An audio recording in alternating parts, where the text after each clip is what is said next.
Hey guys, what is up? I am back with the spooky weird mic. Anyways, so I'm still away, but I thought that I would do just another kind of tutorial, command tutorial video, which it feels like it's been forever. This is a new one to 1.14, so I felt, I might as well go over it, even though I already use it a ton. I don't think everybody uses it. So this is the data modify slash data, the slash data command. So it's going to go over the stuff from 1.13 as well as the stuff from 1.14. So we're going to go over all of them. It's not going to cover 100% of everything about it, and there's a lot of little sneaky things you can do that are really cool. But I will show you one little thing at the end, but you can just explore and just test and see what works and what doesn't work, because I spent countless hours just trying to get things to work. Sometimes it did, sometimes it didn't. And it's kind of fun to do that sometimes, just to waste a little time, but you overall learn, so it's nice. Anyway, so first off, we're going to mess with data get. So data get is the first one. Data get lets you see data. It lets you see what's associated with that thing. So the data associated with an entity, and that entity being myself, is all this stuff. So players have a lot of data. They have a lot of information. They have what recipes they can craft. They have death time. They have all this good stuff. And if you want to find or specify certain values from this, you can use things such as, let's see, what if we want to figure out, I guess we could do score. That just comes up really easily, or health. Health is just health. So now if I put a path, this will lead me to the data that I want to find the answer from. So if I put health, it'll tell me what my health is right here, which is 20. That is right here. See, health gives me an answer of 20. If I put selected item, which doesn't show up in this scroll bar, but it is one that you can do. I don't know if it doesn't show up. It might show up somewhere. It's literally mind-numbing how much words there are.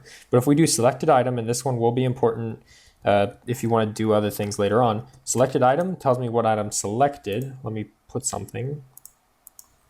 Now, if I'm holding something, it tells me my selected item is this stuff.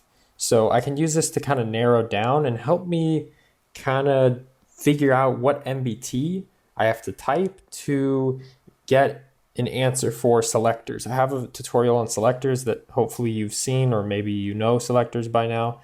If I want to do, I can do execute as at a NBT equals, and this lets you choose look for MBT. So you would do selected item, just like we did there. And then the selected item that I'm looking for is one that has an ID of, and I just copy what's exactly above.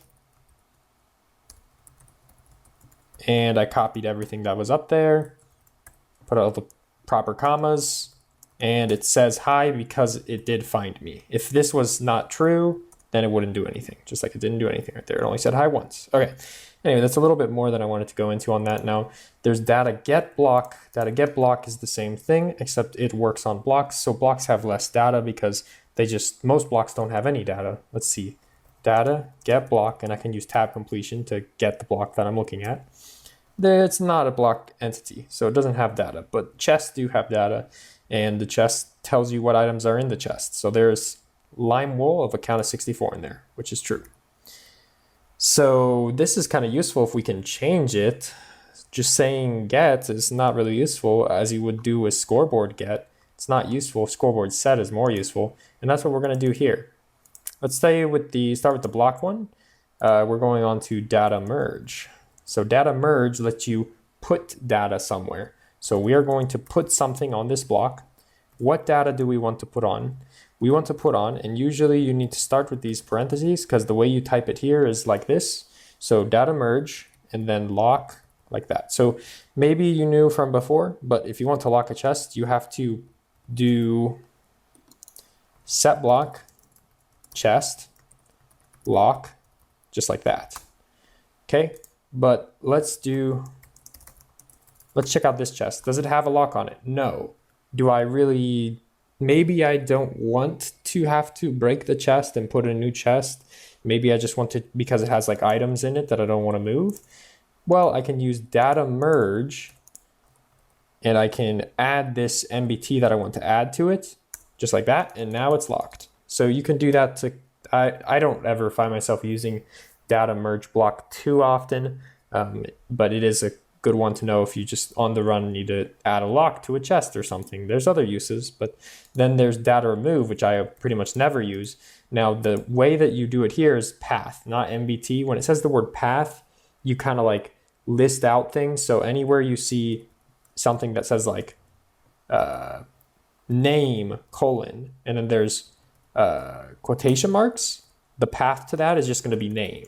But if you see name colon brackets with other stuff inside it, ID quotation marks, then the path is going to be name, and then you come to these curly brackets and you put a period, and then you type the next thing inside that you want to go to, so ID.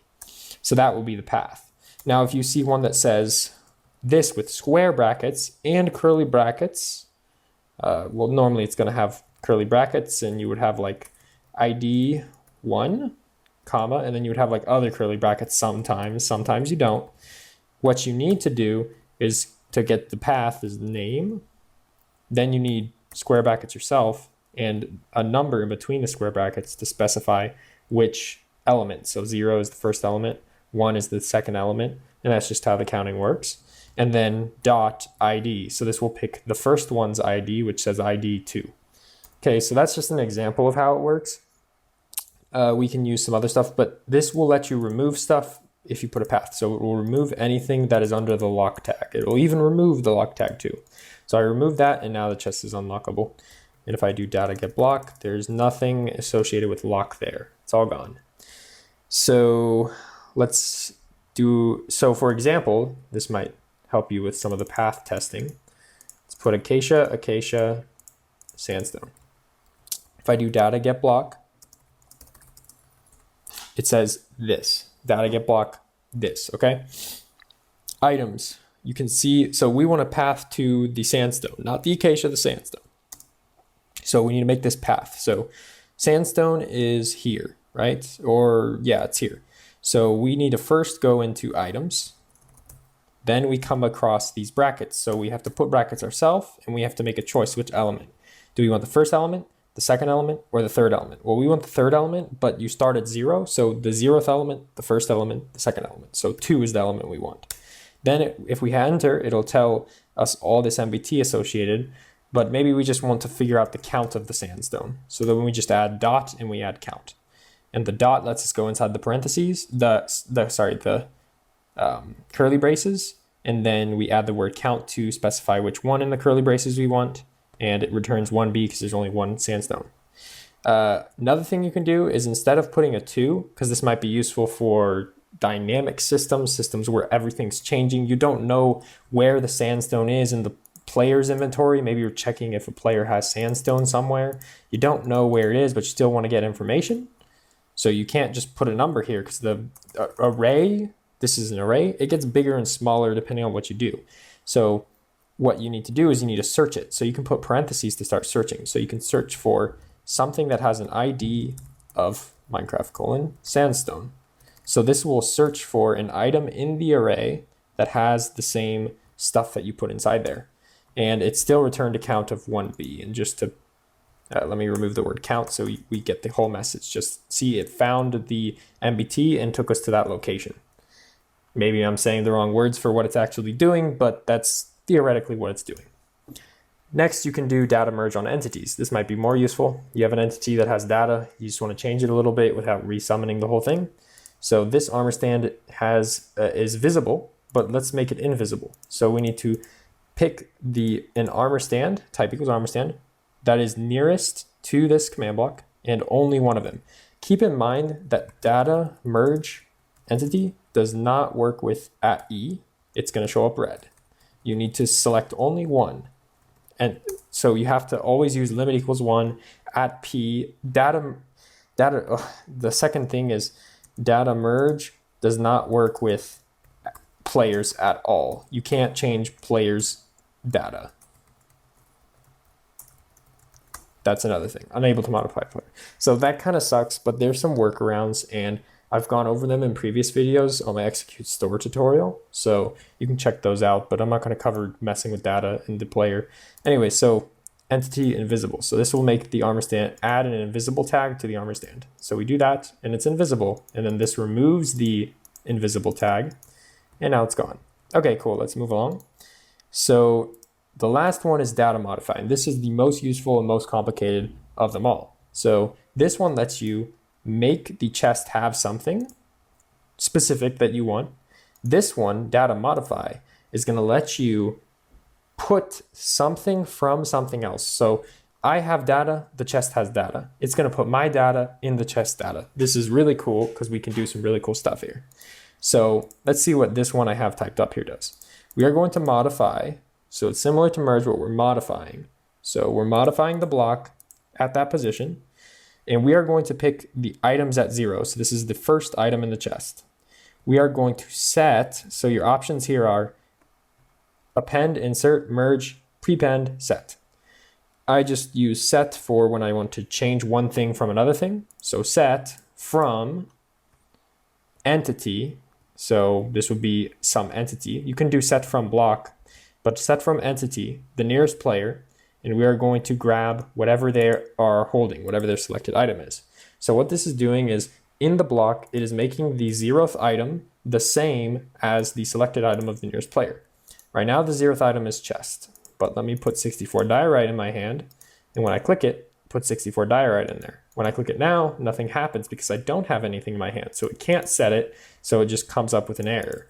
So you can use this to, I don't really know off the top of my head what you would want to do with this, but there's multiple things that can do, you can use with this data modify command. In my most recent Easy Shops video, when you click the buy sign, it checks if you have this amount of cost and gives you the diamond if you have, it gives you the reward if you have the price, right? So if I have 6 sandstone, it'll give me the diamond and you could move this anywhere.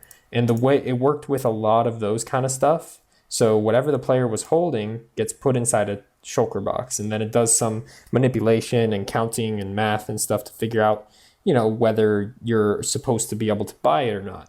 So it uses that kind of take stuff from the selected item and put it in somewhere else kind of idea. So there's a lot of stuff you can do with that.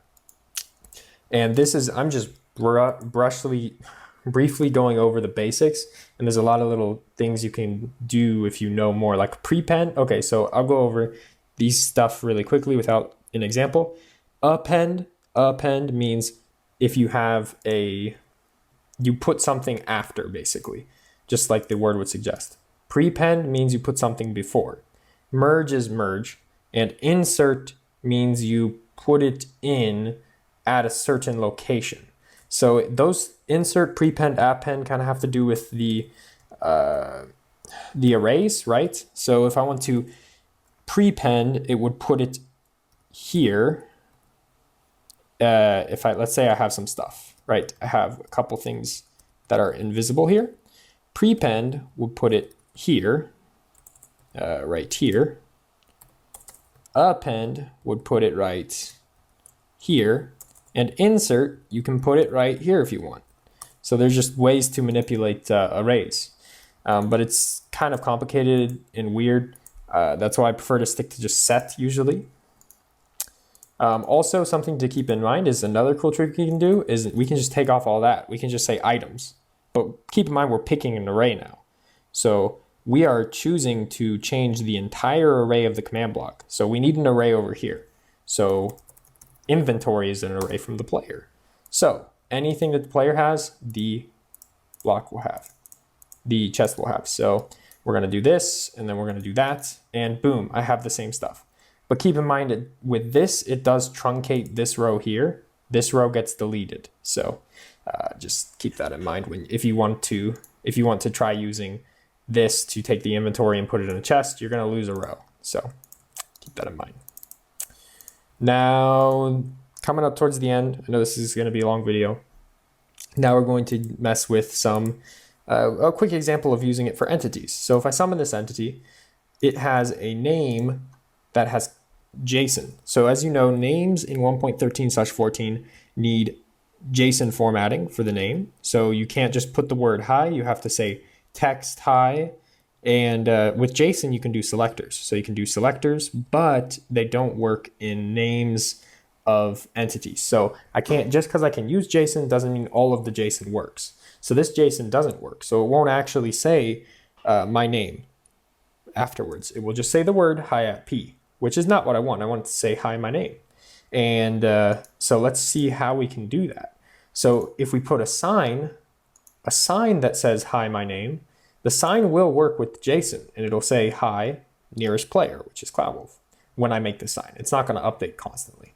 You should know that by now, but anyway, so then I can summon this armor stand that doesn't properly work, but I can change that armor stand's custom name to be the same as the text one, which is the first line of this sign. Well, let's look at the sign to see what the sign says. Let's look at the data. We can use data get to figure out what data we want to copy from it.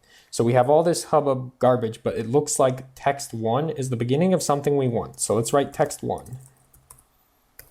So if we write text one, it returns something with a quote, single quotation and a bunch of double quotations that have a bunch of weird kind of stuff, but it kind of makes sense. You don't have to worry too much about all the junk, but it does say hi and it does say Cloudwolf, and it does also say have some special information like hover text and stuff. Who cares? Let's throw it in and see what happens on the armor stand. And the armor stand seems to be fine. And here we go. My name is now on the armor stand. So you can use this process in a data pack, which I have many tutorials on, to do all three of these things in a row very quickly. So 1, 2, 3. And if you do them in a data pack in a function file, 1, 2, 3, they will happen before I can even see a difference. So to me, it looks like I just spawned an armor stand with my name on it. But in reality, I did 3 things before it. So that's just how data packs work. You can do things without the player even seeing a difference. Anyways, that was just a quick run through of data get, data merge, data modify, data remove. So hopefully you guys found it useful. There's a lot of cool implications of being able to copy strings and stuff and manipulate data. And hopefully you guys can find some kind of cool use for this. Now, one extra thing, because I like to do this, just a quick closer. I like to throw in some challenges at the end. So my challenge to you is going to be to use this data stuff so that when a player dies, their items get thrown into a chest. So as soon as I die, my items get thrown into a chest and I lose my items. But you know, since they're in a chest, now if I find my spawn point, I can come back and get it. And trust me, I know this is possible. I've already done it. I'll show you an example real quick if you want to see. This is in a game that I made in about 2 days. I haven't really done any streams playing the game. I did some streams making it, but I couldn't because for some reason there's some bugs with 1.14 and chunks are not updating for players. But nevertheless, the code does work. So I'm going to go into creative and I'm going to grab all this junk and then, and then I'm going to, this is just giving you an example of how it works and proving that you can do it. It doesn't have to be perfect. It's okay. You can lose a line. Okay, sorry. I had to actually start the game for it to work. So let me kill myself. And as you can see, a chest popped up there. So if I come back to the spawn point, you probably already saw it, but a chest popped down. And if I open the chest, boom, it has my items in it. And I lost all my items. So as you can see, it works. Sorry if that was a bit long. Anyways, guys, other than that, thanks for coming and hanging out, and I'll see you in the next one, probably maybe soon.